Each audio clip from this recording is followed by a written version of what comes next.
नमस्कार विद्यार्थी मित्र हो, अध्ययन आयएस अकादमी पुणे याच्या एंगेज विथ अध्ययन या प्लॅटफॉर्मवरती तुमचं स्वागत. या प्लॅटफॉर्मच्या आधारे आपण कंटेंट ओरिएंटेड व्हिडिओ, अर्थशास्त्र, विज्ञान, नंतर येणारे भूगोल सर्व आपण काय केलेले आहेत टाकण्याचा प्रयत्न केलेला आहे.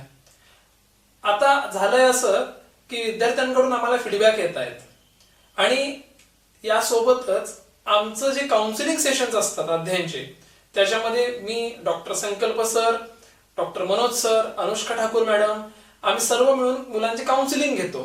म्हणजे मुलांच्या सर्व शंका ज्या आहेत त्या आमच्यापर्यंत समजावून घेतो आणि त्याची निरसन करण्याचा प्रयत्न करतो. तर या सर्व प्रवासामध्ये काही गोष्टी ज्या आहेत, त्या कॉमन गोष्टी ज्या आहेत, जे प्रश्नचिन्ह मुलांच्या मनात निर्माण झालेली आहेत, त्याची उत्तरं देण्याचा प्रयत्न आम्ही करत आहोत. ही जी ऑनलाईन मेथड आहे, ही एंगेज विथ अध्ययनची जी मेथड आहे, त्यामध्ये ही जी नवीन सिरीज आहे स्पर्धा परीक्षा समज आणि गैरसमज, त्याचा हा पहिला भाग. तुम्ही जे आम्हाला प्रश्न विचारलाय त्याचं एक समर्पक उत्तर देण्याचा हा प्रयत्न आहे. तर या सर्व प्रयत्नांमध्ये आमची अध्ययन टीमचा जो आहे हा याच्यामध्ये सहभाग आहे आणि याच्यामध्ये आपण काय काय कव्हर करणार आहोत हे आपल्याला बघायचं आहे. सर्वप्रथम आपण मार्गदर्शनावरती बोलूयात. काय गरजेचं आहे, कोणत्या प्रकारचं गरजेचं आहे. त्यानंतर आपण बघूयात की तुमचं बॅकग्राऊंड, पार्श्वभूमी तुमचं काय आहे, त्याचा किती परिणाम तुमच्या परफॉर्मन्सवरती पडू शकतो आणि त्या संबंधित असणारे काही गैरसमज आहेत त्याच्यावरही बोलूयात. त्याच्यानंतर अटेम्प्ट, कोणता अटेम्प्ट कोणत्या वेळी द्यावा याच्यावर बोलूयात. याच्यानंतर सर्वात महत्वाचा फॅक्टर पॉझिटिव्हिटी, सकारात्मकता, याच्यावरती आपण बोलूयात. आणि मग त्याच्या संदर्भातले काही मेथड्स आहेत अध्ययन अभ्यास पद्धतीच्या, त्याच्यावरती चर्चा करूयात. तत्पूर्वी मला एक गोष्ट क्लिअर करावीशी वाटते. थोडी जी काही संभ्रमावस्था निर्माण झालेली आहे, राज्यसेवा परीक्षा कधी होणार, कंबाईन परीक्षा कधी होणार, त्याबद्दल आमचं असं मत आहे, आमचा जो एकत्रित अनुभव आहे इतक्या वर्षांचा स्पर्धा परीक्षांचा, तो असा सांगतोय की राज्यसेवेनी ऑलरेडी जाहिरात दिलेली आहे, कंबाईननी ऑलरेडी जाहिरात दिलेली आहे, त्याचं रिक्वेजिशन मागच्या वर्षीच प्राप्त झालेलं असतं. त्यामुळे ही जी परीक्षा आहे ती परीक्षा होणार, या दोन्ही परीक्षा नक्कीच होणार. फक्त ह्या कोरोनाच्या गोष्टीमुळे जी अनिश्चितता आलेली आहे ती जेव्हा संपेल त्यानंतर ह्या गोष्टी अधिक क्लिअर होतील. त्यामुळे तुम्ही अभ्यास न करणं, घरच्या कामात व्यस्त होऊन जाणं, गेलेला 1 वर्षाचा अभ्यास जो आहे तो त्याला तिलांजली देणं, असे प्रकार करू नका. कारण ज्यावेळी परीक्षा जाहीर होईल त्यावेळी तुम्हाला काय होणार आहे, खूप मोठा धक्का बसणार आहे. एक गोष्ट नेहमी लक्षात घ्या की तुम्ही आता जे करत आहात, तुम्ही घरी टाइमपास करताय, घरातल्यांसोबत समजा वेळ घालवताय आणि अभ्यासाकडे थोडंफार समजा जर दुर्लक्ष करत आहात, तर तुम्ही येणाऱ्या परीक्षेमध्ये जो राज्यामध्ये पहिला येणार आहे, राज्यसेवेमध्ये आणि कंबाईनमध्ये येणार आहे, त्याच्या तुलनेत तुम्ही खूप मागं पडत आहात. कारण तो विद्यार्थी किंवा ती विद्यार्थिनी आता जीव लावून अभ्यास करतेय, तिच्यामध्ये किंवा त्याच्यामध्ये करेक्शन्स करतेय. या संदर्भातच आपला पहिला मुद्दा आहे, तो म्हणजे क्लॅरिटी.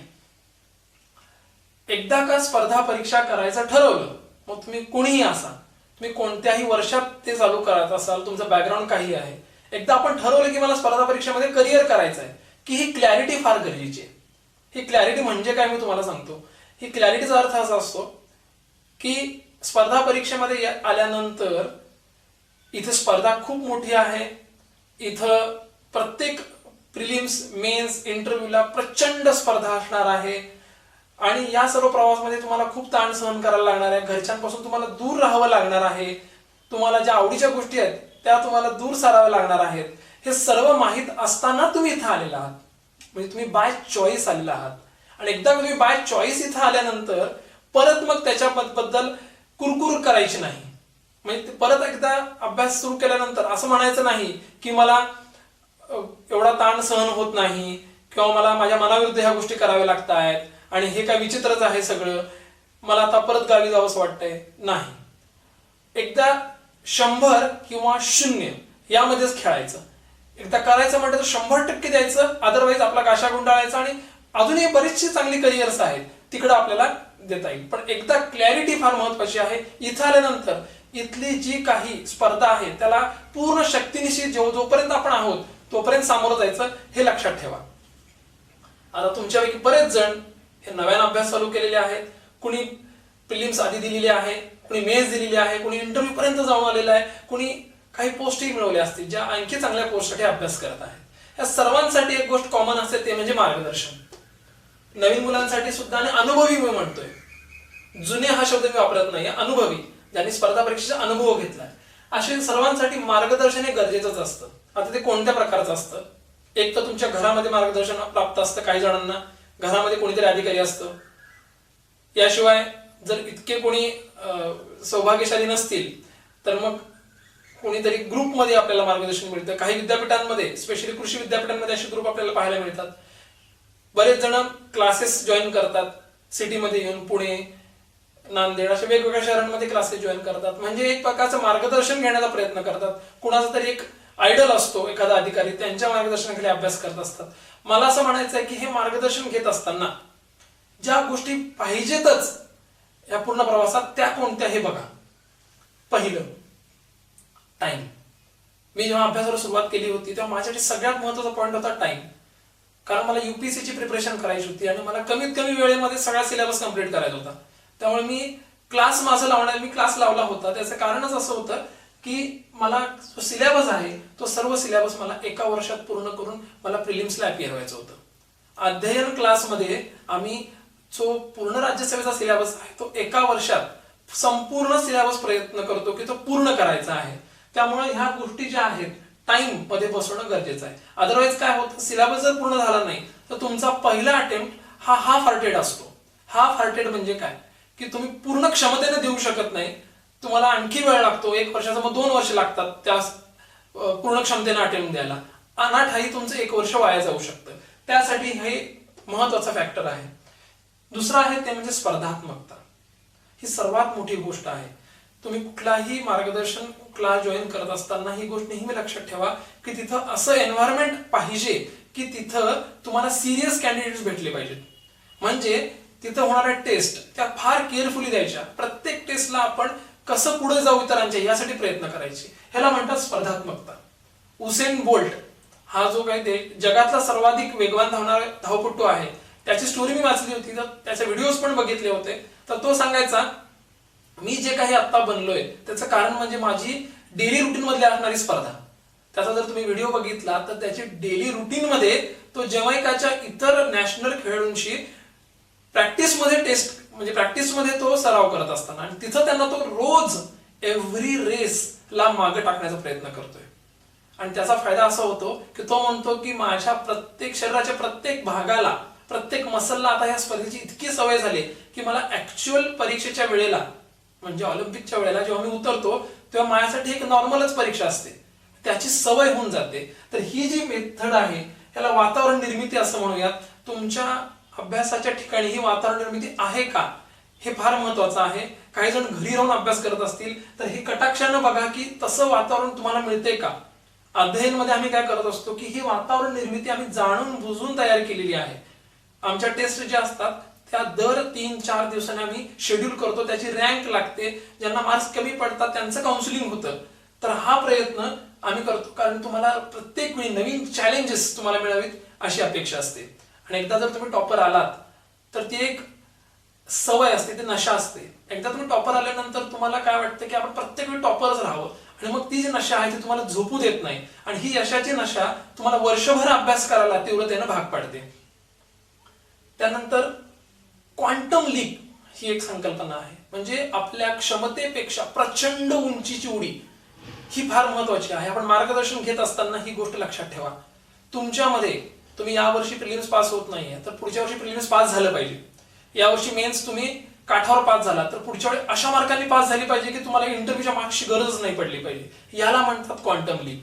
म्हणजे तुमच्यामध्ये प्रत्येक वर्षी, प्रत्येक महिना, प्रत्येक दिवस, प्रत्येक तासामध्ये काय इम्प्रूव्हमेंट होत आहे हे जर तुम्हाला कळत असेल तर ते मार्गदर्शन तुमच्यासाठी बेस्ट आहे.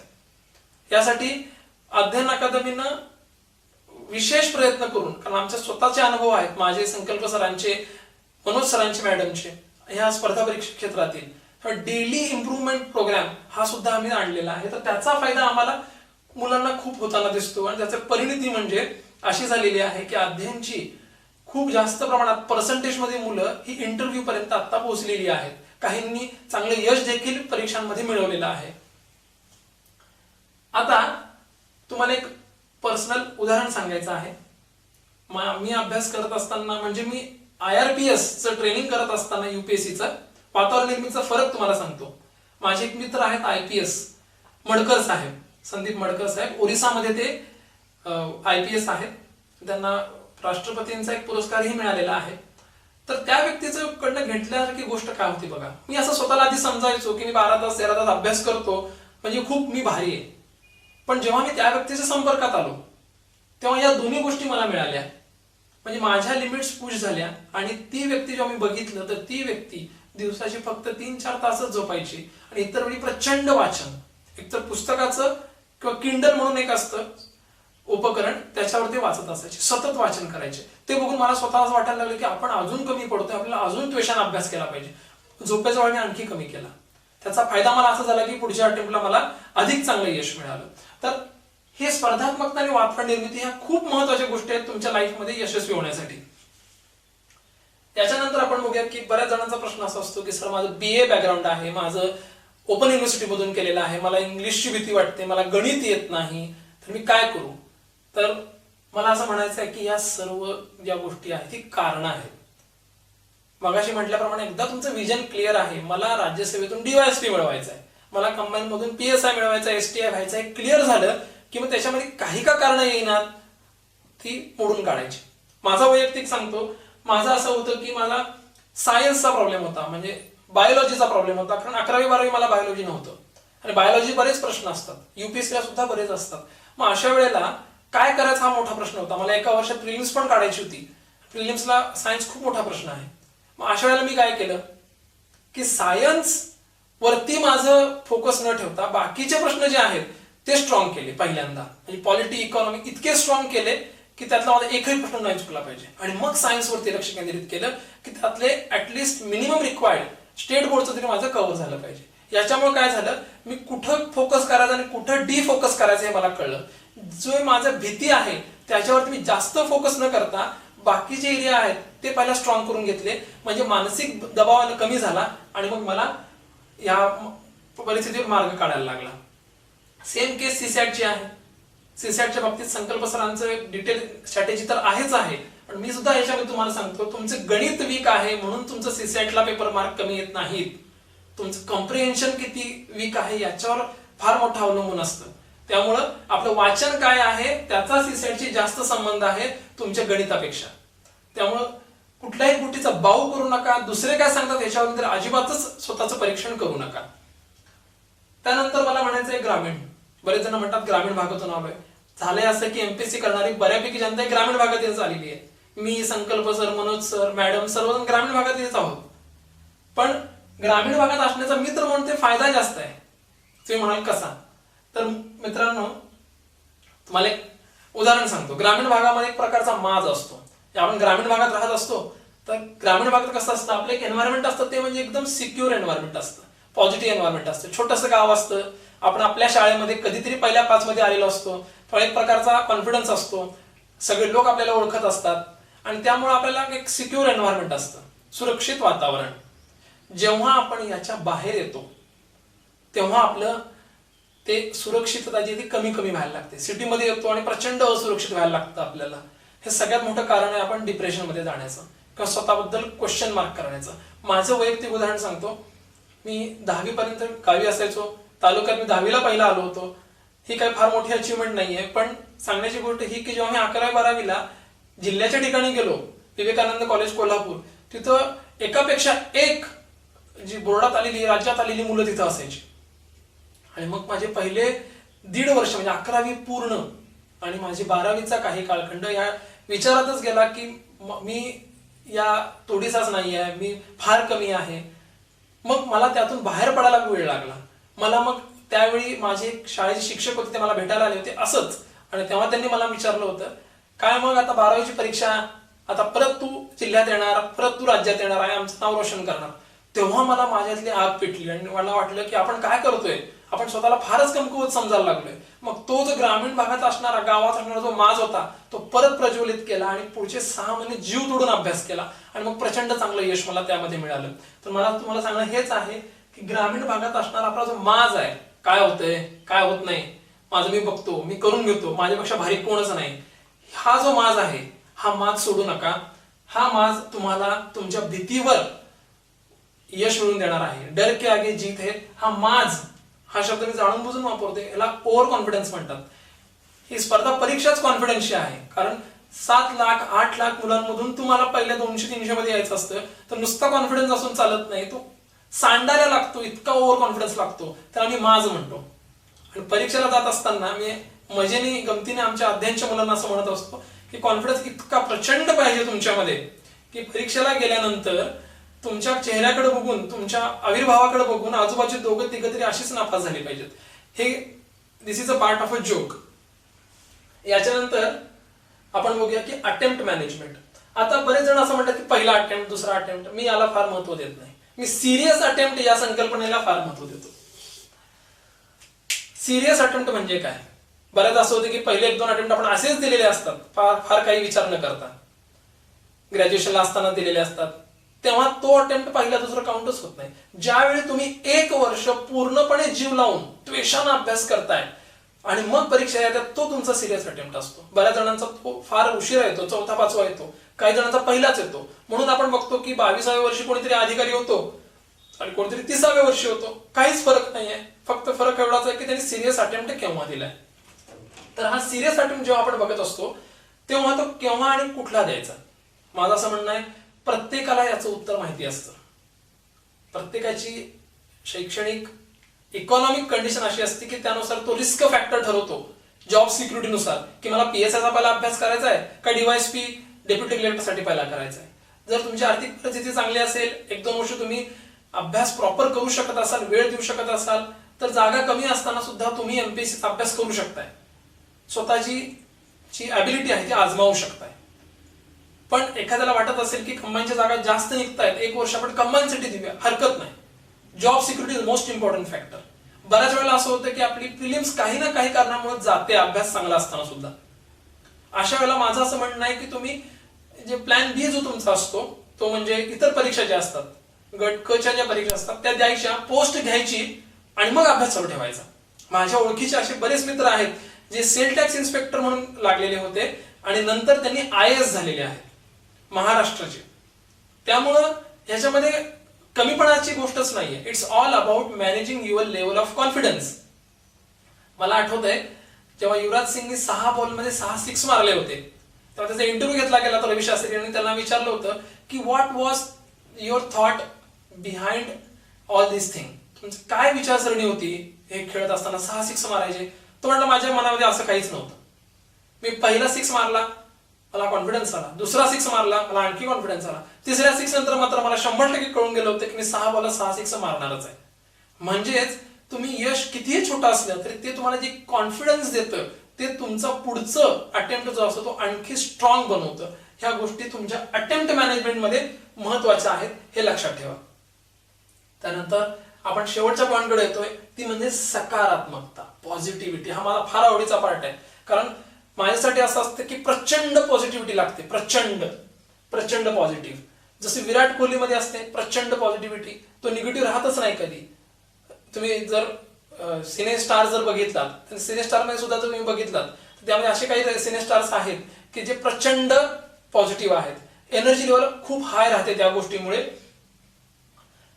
तर कशी मिळवायची हे आपल्याला बघायचे. पहिलं, परिस्थिती स्वीकारा. बरेच जण आपल्या परिस्थितीचा बाऊ करतात. मी गरीब परिस्थितीतून आलेलो आहे, मला आणखी हे त्रास आहे, मला याच गोष्टी मिळत नाहीयेत, आमच्या घरची अशी परिस्थिती आहे. मला असं वाटते तुम्ही जे आहात ते स्वीकार. तर माझे बरेच अधिकारी मित्र असे आहेत की त्यांनी खूप हालाकीच्या परिस्थितीतून स्वतःहून अभ्यास करून मार्क काढलेले आहेत. तर या गोष्टींचा विचार करा. आर्थिक कारण एक्सक्यूज बनता कामा नयेत. त्यानंतर मानसिक, हा पॉइंट निग्लेक्ट होतो. प्रत्येकाच्या लाईफमध्ये काहीतरी मानसिक प्रॉब्लेम असू शकतो. जसं मी मगाशी म्हणालो की माझा 11वी-12वीचा काही काळ हा माझ्या दृष्टीने ब्लॅक पिरियड होता. तुम्हाला आठवावं सुद्धा वाटत नाही कारण तुम्ही डिप्रेशन मध्ये गेलो होतो. त्यातून बाहेर यायला मला प्रचंड एनर्जी लागली होती. तर तसं काहीतरी प्रत्येकाच्या आयुष्यामध्ये असू शकतं. रिलेशनशिप असू शकतात किंवा इतर गोष्टी असू शकतात ज्या मानसिक दृष्ट्या तुम्हाला खच्चीकरण करतायत. तर तो लढा सुद्धा तितकाच महत्वाचा आहे. त्यामुळे परिस्थिती जी आहे ती स्वीकारा. पण जसं मी मगाशी म्हटलं, एकदा तुमचं ध्येय माहिती आहे तुम्हाला की मला स्पर्धा परीक्षेत करिअर करायचंच आहे, तर या गोष्टी सेकंडरी किंवा टर्शरी होतात. Main thing is to keep the main thing always. हे तुम्हाला महत्वाची गोष्टी कायमच महत्वाची ठेवायची आहे, हे लक्षात ठेवा. त्यानंतर आपण बघूया की स्वतःवर क्वेश्चन मार्क रेज आपण कधी कधी करतो. माझंही तसं झालं होतं. बऱ्याच वेळेला लाईफमध्ये अप्स अँड डाऊन्स येतात. मलाही बऱ्याच वेळा असं झालं होतं की मी इंटरव्ह्यू पर्यंत जातोय पण इंटरव्ह्यू क्रॉस होत नाहीत. 3-4 वेळा युपीएससीचे इंटरव्ह्यू दिले. 5व्या इंटरव्ह्यू जाताना मला हा प्रश्न सारखा पडायचा की आता तरी माझं होणार आहे का, हा प्रश्न कायम पडायचा. तर तेव्हा मी तुम्हाला एक उदाहरण सांगतो, ते फार महत्वाचं उदाहरण आहे. विराट कोहली जो जगविख्यात खेळाडू आहे, इंग्लंडच्या टूरवर गेलेला असताना पहिला त्याचा टूर जेव्हा होता तेव्हा तो बऱ्याच वेळेला एका ठराविक चेंडूवरती आउट व्हायचा, आउटसाइड द ऑफ स्टंप. त्याला खेळताच यायचे नाहीत. तो त्याचा विकनेस होता. बऱ्याच जणांनी त्याला सांगितलं की तू फक्त भारतातच खेळ, भारताबाहेर खेळू शकत नाहीयेस. खूप वाईट टीका झाली त्यांच्यावरती, पण म्हणून तो डगमगला नाही. त्यानं काय केलं, त्यानं भारतात येऊन तशी खेळपट्टी आपल्या घरात बनवली आणि त्याचा सराव केला. पुढच्या टूरला जेव्हा तो कॅप्टन म्हणून त्या तिथं गेला, रिस्पॉन्सिबिलिटी असताना सुद्धा त्यानं 3 शतकं झळकावली. ह्याचा अर्थ असा आहे की तुमचे वीक पॉइंट्स ओळखा, करेक्ट करा. मीही तेच केलं. माझ्या इंटरव्ह्यू मध्ये काय प्रॉब्लेम होत होता हा मी डिस्कस केला. संकल्प सर, आम्ही डिस्कस केला आणि मग लक्षात आलं की आमच्या दोघांमध्ये सुद्धा काही पॉइंट्स असे आहेत की आम्हाला करेक्ट करायचे आहेत आणि ते करेक्ट केल्यानंतर आम्हाला त्याच्यामध्ये यश मिळालं. तर हे जे आहे ते स्वतःवर वर्क करा. नेव्हर डाऊट युअर ॲबिलिटीज, हे लक्षात घ्या. काय पण होऊ देत, त्यासाठी म्हणतोय मी माज करा. काय पण होते जगात, स्वतःवरती कायम विश्वास ठेवायचा. आणि मी मगाशी जसं म्हटलं, एक्सक्यूज देऊ नका. हे वय, तुमची आर्थिक परिस्थिती, मानसिक परिस्थिती काही आहे ते तुमचं कारण म्हणता कामा नये. कारण एकदा कारण द्यायची सवय लागली ना तर त्या व्यक्तीची समाजामध्ये असणारी किंमत फार कमी होते. तुम्ही जर सांत्वन करून घ्यायला कुणाकडे गेलात तर एक लक्षात घ्या की त्या व्यक्तीची तुमच्याकडे बघण्याची दृष्टी वेगळी होऊन जाते. Never ask for this things, हे लक्षात घ्या. त्यानंतर तुलना टाळा. हे महत्वाची गोष्ट आहे. स्पर्धा परीक्षेमध्ये आपण यशवंताची भाषणं ऐकतो, अधिकाऱ्यांची भाषणं ऐकतो आणि तुलना करण्याच्या मोडमध्ये जातो. यांनी 21व्या वर्षी केलं, यांनी 22व्या वर्षी केलं, माझंही वय त्याच्या आसपास आहे, मीही पण केलं पाहिजे. अजिबात तुलना करू नका. त्याची परिस्थिती वेगळी होती, तुमची परिस्थिती वेगळी असू शकते. त्याचं बर्डन असं होतं की आणखी 2-3 वर्ष ह्या प्रोसेसमध्ये गेल्यानंतर, तुमचं वय वाढल्यानंतर तुम्ही काय विचार करता, अरे तो तर 22व्या वर्षी झाला होता आणि मी अजून नाही झालो. असं काहीही नसतं. त्यामुळं एखादा व्यक्ती 22व्या वर्षी अधिकारी होतो आणि एखाद्या वर्षी 30व्या वर्षी अधिकारी होतो, काहीच फरक नाही पडत. फरक पडतो केव्हा, जेव्हा तुम्ही सिस्टीमच्या आत आहात, सिस्टीमच्या बाहेर आहात. आणि तुम्हाला मी लिहून देतो, जेव्हा तुम्ही यश मिळवता तेव्हा ह्या सगळ्या गोष्टी शून्य होऊन जातात. तेव्हा तुम्हाला कोणीही विचारत नाही तुमचं वय काय. तेव्हा don't at all about this. Definitely ज्यांचं वय कमी आहे त्यांनी तर प्रयत्न केलेच पाहिजे. मी तर म्हणते तुमचा पहिला सिरियस अटेम्प्ट इतका स्ट्रॉंग असला पाहिजे की तुम्हाला वाटलं नाही पाहिजे की अजून काय करणं बाकी होतं. हे महत्वाची गोष्ट. यानंतर परिस्थिती, जसं मी म्हटलं की तुमच्या आर्थिक मानसिक परिस्थिती तुमचा अडथळा बनता कामा नये.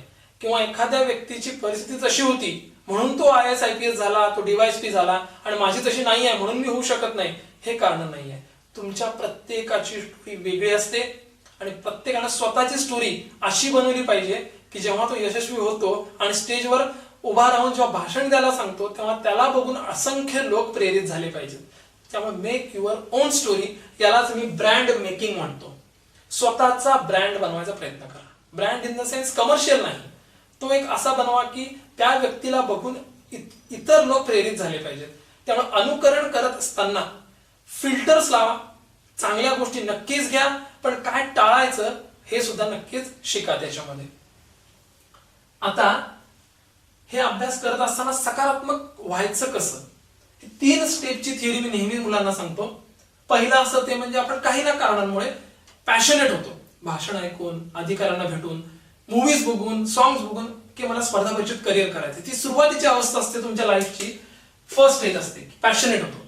ही काही काळ चालते, अगदी परीक्षेपर्यंत सुद्धा चालते. परीक्षा झाल्यानंतर अनफॉर्च्युनेटली जर तुम्हाला यश नाही मिळालं, किंवा समजूयात परीक्षाच बराच काळ नाहीये, सहजपणे परीक्षाच नाहीये, तेव्हा हा तिसरा कालखंड येतो जिथं कुठलंही तुमच्यावरती बर्डन नसतं की अभ्यास करायचं. अशा वेळेला जो अभ्यास करतो त्याला म्हणायचं स्वयंप्रेरित असणं. मॅस्लोनं हे सांगितलं होतं स्वयंप्रेरित म्हणजे काय, त्याला कुठल्याही एक्सटर्नल गोष्टींची गरज लागत नाही. तर हे स्वयंप्रेरित व्हायचं कसं? बरेच जण म्हणतात की ज्यांना व्हायचं असतं अभ्यास करतात ते स्वतःच सकाळी उठून अभ्यास करतात, दिवसभर अभ्यास करतात आणि रात्रभर अभ्यास करूनच झोपी जातात. त्यांना कोणीही सांगावं लागत नाही अभ्यास करायला पाहिजे. पण हे प्रत्येक वेळी शक्य नसतं, आपले कौटुंबिक मानसिक कारण वेगवेगळी असतात. तर हे प्रॅक्टिकली कसं करायचं हे बघूयात आपण. पहिलं जे मी करतो, मी मूव्हीज बघतो, इन्स्पिरेशनल मूव्हीज बघतो. जेव्हा मला डाऊन फील होतं तेव्हा सॉंग्स ऐकतो, हेडफोन ऐकून मोठ्या आवाजामध्ये, त्यानं मला एक एनर्जेटिक फिलिंग येतं. माझा मित्र आहे IPS गुजरात कॅडरचा मयूर पाटील म्हणून, तो मला नेहमी सांगायचा की स्पर्धा परीक्षेची जर्नी आहे ना अमोल, ही खूप एन्जॉयबल बनवली पाहिजे, बर्डन नाही आलं पाहिजे. म्हणजे तो असं करायचा की सकाळी उठल्यानंतर 1 तास बॅडमिंटन खेळणार, रनिंगला जाणार, दिवसभर अभ्यास करणार, दुपारी मस्त अर्धा तास झोप घेणार, संध्याकाळी पुन्हा एक वॉक घेणार छान, संध्याकाळी रात्रीभर अभ्यास करणार, चहा पिणार, माझी खूप आवडती गोष्ट आहे. म्हणजे तो आवडत्या गोष्टी तुमच्या टाइम टेबल मध्ये पेरायचा आणि ही गोष्टी काय करायचा, तो एन्जॉयबल बनवायचा. तर या गोष्टी महत्वाच्या आहेत. ही जर्नी खूप एन्जॉयबल बनवा. त्यानंतर माझं वैयक्तिक मेथड जी मी रिगरसली फॉलो केली, खूप बिझी ठेवणं. मला असं नेहमी वाटतं की आपलं रिकामं डोकं जे असतं ना ते सैतानाचं काम करत असतं. आपले निगेटिव्ह थॉट्स कधी येतात, जे आपल्याला विचार करायला वेळ मिळतो. मग काय करायचं, तर डोकं रिकामच ठेवायचं नाही, सातत्यानं विचार करायचे आणि सातत्यानं पॉझिटिव्ह विचार करायचे. कसे करायचे, तर त्याला मी म्हणतो चरवण करणे किंवा रवंत करणे. आपण आपले गाय म्हैस बघितलं आहे, ते काय करतात, गवत खातात आणि नंतर त्याचं रवंत करत बसतात. सेम आपल्याला तेच करायचं आहे. आपल्याला वाचन करायचं आहे आपल्या समोर पुस्तकं असताना, आणि जेव्हा पुस्तकं समोर नसतील, आपण समजा आपल्या नातेवाईकांबरोबर गप्पा मारतोय, फिरतोय, खेळतोय, किंवा आपण अगदी वॉशरूमला जरी असलो तरी सुद्धा बॅक ऑफ द माइंड आपण दिवसभरात काय वाचलंय ते आठवायचा प्रयत्न करायचा, ती इमेजेस क्रिएट करायचा प्रयत्न करायचा, सातत्यानं ते करायचं. म्हणजे तुम्ही 24 आवर्स अभ्यासाच्या मोडमध्येच असता आणि तुम्हाला कधीच गिल्टी फील होत नाही की मी 12 तास अभ्यास केला, 8 तास अभ्यास केला. 24 तास अभ्यासाची पद्धत म्हणतात. जितका वेळ तुम्ही जागा आहे तितका वेळ तुम्ही विचारच करत असता अभ्यासाचा. एक तर तुम्ही अभ्यास करता किंवा एक तर तुम्ही झोपता, ह्या 2 गोष्टी आहेत. याच्यानंतर आहे ते म्हणजे स्मॉल टार्गेट्स. बरेच जण असे करतात की 1 वर्षाचं प्लॅनिंग करतात. मी तर म्हणतो तुम्ही प्लॅनिंग करत असताना फक्त दिवसाच्या काही काळाचं प्लॅनिंग केलं पाहिजे. म्हणजे मी सकाळी काय वाचणार, दुपारी काय वाचणार आणि संध्याकाळी काय वाचणार, हे ठरलं पाहिजे आपलं. असं नाही झालं पाहिजे की सकाळी उठल्यानंतर मी एखादं पुस्तक उघडून बसलोय आणि संध्याकाळपर्यंत तेच पुस्तक उघडून बसलोय आणि तेच 2-3 पानं पलटतोय आणि उद्या सकाळी उठून काय करायचं हे माहिती नाही आपल्याला. असं नसलं पाहिजे. शॉर्ट टर्म टार्गेट फिक्स पाहिजेत की आज माझी इतकी पानं संपली पाहिजेत, आणि टार्गेट्स अशी ठेवा की ती अचीव्ह झाली नाही पाहिजे. तर अचीव्ह झाली तर एक प्रकारचं आपल्याला असं वाटायला लागतं की आपण खूप भारी आहोत. अचीव्ह नाही झाली तर आपण त्या टेन्शनमध्ये सकाळी दुसऱ्या दिवशी लवकर उठतो आणि टार्गेट पूर्ण करण्यासाठी लागतो. छोटे छोटे टार्गेट बनवा, अचिव्हमेंट जिंका, छोट्या छोट्या लढाई जिंकायचा प्रयत्न करा. त्यानंतर खीच, हा माझा आवडीचा शब्द आहे. खीच म्हणजे काय? खीच म्हणजे ताणणे, तुमची क्षमता खूप ताणणे. अध्ययनमध्ये आम्ही काय करत असतो, विद्यार्थ्यांकडून इतका अभ्यास करून घेतो, त्यांच्याकडून हॅमरिंग करतो, त्यांना वेगवेगळ्या टेस्ट करायला लावतो, कधी त्यांची वायवा घेतो, कधी इंटरव्ह्यू घेतो, कधी त्यांना लिखाणच करायला लावतो त्यांच्या मनाविरुद्ध. कारण आपलं नॅचरल मन हे कष्ट अधिक करण्याकडे नसतं. तर अशा वेळी आम्ही त्यांना काय करतो की त्यांना क्षमतेच्या पलीकडे अभ्यास करायला लागतो. मला माहिती आहे का ते करत असताना त्यांना आमच्याबद्दल प्रचंड राग येत असणार आहे, पण आज जेव्हा ते इंटरव्ह्यूला जात आहेत, पोस्ट मिळवत आहेत, तेव्हा जर तुम्ही त्यांच्याशी बोललात ते डेफिनेटली सांगतील की आम्हाला एवढ्या कमी कालावधीत यश मिळवण्याचं कारणच हे होतं की आमच्याकडून हे जे ताणलं गेलेला अभ्यास ओढून ताणून आमच्याकडून करून घेतलेला आहे, त्याचं ते महत्वाचं श्रेय आहे. त्यामुळे खीच ही अभ्यास पद्धती फार महत्वाची आहे. आता हे सर्व आपण बोललेलो आहोत. मी तुम्हाला माझ्या स्टोरीज पण सांगितलेल्या आहेत, रिअल लाईफ एक्झाम्पल सुद्धा मी दिलेली आहेत. माझ्या IRPSच्या करिअरमध्ये, माझ्या DYSPच्या करिअरमध्ये जे मी आता आहे, ह्याच्यामध्ये बऱ्याच अशा गोष्टी सांगण्यासारख्या आहेत ज्या तुमच्यासाठी इन्स्पिरेशनल स्टोरीज म्हणून काम करतायत. जर शक्य झालं तर या इन्स्पिरेशनल स्टोरीजचा एक वेगळं आपण एक भाग मालिका सुरू करूयात. तुमचे फीडबॅक आमच्यापर्यंत पोहोचू द्यात. तुम्ही जितक्या त्वेषानं आम्हाला फीडबॅक द्याल, तुम्हाला काय पाहिजे हा आम्हाला सांगाल, तितक्याच त्वेषानं तितक्याच एनर्जीनं आम्ही तुमच्यापर्यंत पोहोचू. तोपर्यंत तुम्हाला धन्यवाद देतो. जाता जाता एक स्टोरी तुम्हाला फक्त सांगतोय, ती म्हणजे डोंट क्विटची स्टोरी. ती स्टोरी आहे कुंफू पांडा पिक्चर मधील एक मास्टर उगवे म्हणून एक कॅरेक्टर आहे. तो एका जाड अशा असणाऱ्या एका पांडाला त्याला कुंफू मास्टर बनवायचं असतं. अतिशय अवघड टास्क असतं. त्या पांडाला ते करायचं नसतं, त्याला ते क्विट करायचं असतं. मग अशा वेळेला त्याला एक मेसेज तो मास्टर त्याचा जो असतो तो देतो. तो म्हणतो की यस्टरडे इज अ हिस्ट्री, जे काल झालं ते इतिहास होता. टुमारो इज अ मिस्ट्री, उद्या जे आहे ते आपल्या हातात नाहीये, ते गूढ आहे. Today is a gift, that is why it is called as a present. जे तुमच्या हातात आज आहे ते म्हणजे वर्तमान, ते तुमच्यासाठी एक प्रकारची देणगी आहे, ती गिफ्ट आहे. त्याचा मॅक्सिमम वापर करा. पण परीक्षा कधी आहे, जागा किती आहे, त्याचा वापर न करता, विचार न करता आपली क्लॅरिटी ऑफ विजन एकदम क्लिअर ठेवा. आणि राज्यात पहिला येणारा व्यक्ती मीच आहे, राज्यात पहिली येणारी मुलगी मीच आहे, हे एकदा डोक्यात तुमच्या घातलात की हे तुम्हाला फार सोपं जाईल. हा व्हिडिओ संपल्यानंतर तुम्हाला मी ती लिंक पाठवतोय आणि तो जो व्हिडिओ आहे मास्टर उगवेचा तो नक्की बघा. तुमच्या अभ्यासासाठी तुम्हाला शुभेच्छा. तुमची माहिती, तुमचे क्वेश्चन आमच्यापर्यंत पोहोचू द्यात. ह्या सिरीजचा दुसरा भाग अभ्यास कसा करावा या संदर्भात आपण करणार आहोत. तुमचे क्वेश्चन्स आमच्यापर्यंत पोहोचू द्यात आणि तो अधिक चांगल्या पद्धतीने आम्हाला बनवता येईल. धन्यवाद.